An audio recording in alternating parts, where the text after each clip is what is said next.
From Evoke Media, I'm Sabrina Mirage Naim.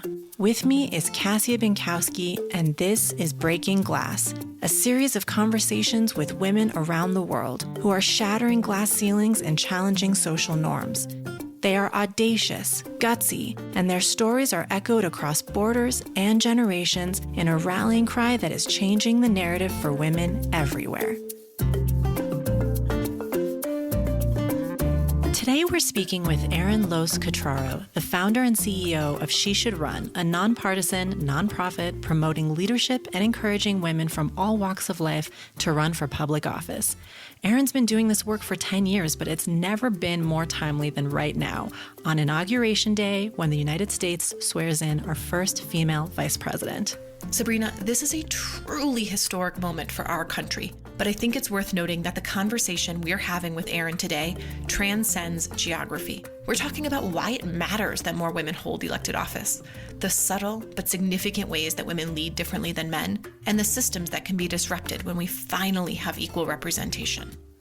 I can't help but think about the little girls who are witnessing this historic moment, who now see themselves in our leadership, who see a path for themselves to one of the highest offices in the land. This conversation is for them and for women everywhere who have a fire in their bellies to create a better country for future generations. Take a listen. Erin, thank you so much for joining us on what we feel is such a timely and important topic on women in politics. Thanks for being with us. Absolutely. Thank you for having me. Yes, for sure. We truly just cannot imagine a more timely conversation given the inauguration of America's first female vice president just around the corner. And you founded She Should Run in 2011 to increase the number of women running for public office in the U.S., but you started your career as a teacher. So what was the catalyst in your life to move away from teaching in order to lead that effort? I will save the many minutes of explaining the whole path, but I was in corporate America and I was volunteering on the side. I was working in organizational learning and development, still doing teaching. I was just teaching adults. And I was having a hard time connecting the way that I was when I was teaching young students. And so I was really getting my power and purpose from volunteering, and I was doing that. I was increasingly getting pulled into sort of community politics. It wasn't sort of capital P politics at that point. It was volunteer opportunities at the very local level, and I had somebody that I really trusted come to me and say, I know this is going to sound crazy, but there's an opportunity on a statewide campaign. And at this point, it was my home state of Missouri. And they said, I think you'll really like the people, and it's not a high-level position, and you're still not qualified to do it. Because I had no experience in that world whatsoever, but I went and I met with the campaign manager, and I just fell in love with her, and I met with the candidate, and the same. And it was in that interview process that I had another one of those light bulb moments of realizing something I had never realized before, which was that in this case, this woman who was running for statewide office cared so deeply about making her state better. In this case, it was a Secretary of State role, and she was very interested in safe elections and giving access to as many people as possible to be able to vote and exercise that right. And I thought, oh my goodness, here we are again, like that lever that you can pull to make change for so many people, and I was hooked. So when I saw that, when I had that moment, and then carry that forward to, the work I'm doing now and how I got here and working with women all over the country who are doing just that. They are taking that change-making fire in the belly they have, and they are applying it to change the lives of so many others. It's just magical. It sounds like it was less a glaring moment of reckoning and more kind of a search for meaning in your life that ended up having light bulb moments along the way that led you to where you are. But now that you're here, I'm sure that the meaning that you're taking from it and the impact that you're having is more than you would have assumed. Yeah.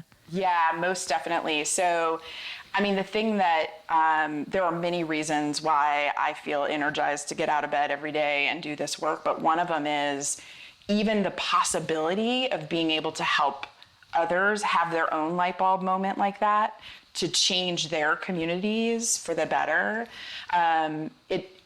It was for me a process, and I think that's why, you know, when I stepped into the space and, you know, when I first started working in politics, I was doing so as many people do, working on a campaign or, you know, or volunteering on a campaign. And then ultimately I went and I worked with and for a number of women who were running, women who had already made that decision. And I couldn't see that path for, like, where do you go from there outside of, I was hooked. I mean, it was so exciting and inspiring to see all of these individuals who just wanted to give so much back.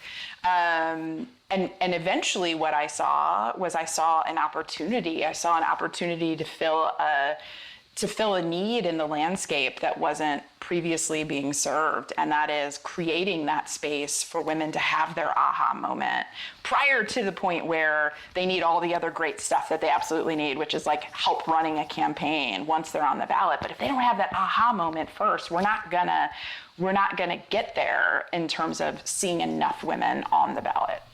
So I think it's worth noting that the political climate has changed so dramatically since you founded this. I mean, you started this 10 years ago, you know, long before Trump was elected, long before Women's March in DC.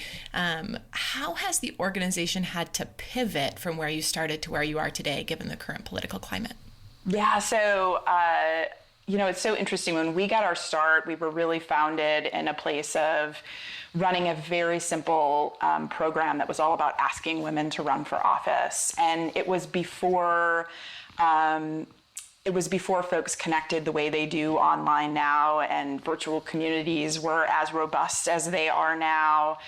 And, you know, we were really poking around in research and trying to figure out, which is something that's incredibly important to me, which is where is the place we can actually add value? There are a number of great organizations that operate in the space. There are incredible women doing work in this space, and men too, to try to build a diverse government. So I was really curious as to, you know, what is the solution? We know the problem, but what is the solution that is going to offer a new way forward, and that is really going to accelerate what we can accomplish in terms of seeing more women from all walks of life step forward. So what has changed over the years is, you know, it was 2015, so just the year prior to Trump being elected, that we had been building the very first virtual platform and series of courses targeting women who have not yet made the decision to run. So we spent a ton of time in the field talking to people who were heavily entrenched, people who were completely outside of politics, and trying to build something that was super approachable for the woman who was stepping into the space for the first time.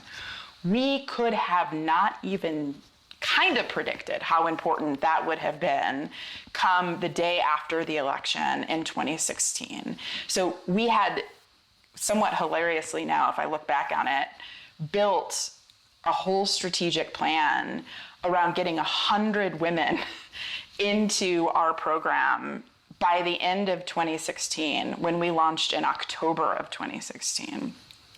So if you think back to that time where this surprise election happens, there's a surprise result. And what we had in the She Should Run community was an explosion into our programs, something that we frankly could not have prepared for, which were thousands of women that stepped up in a very short period of time to say, okay, I have no idea where the hell to start, but this makes sense to me. Let me at least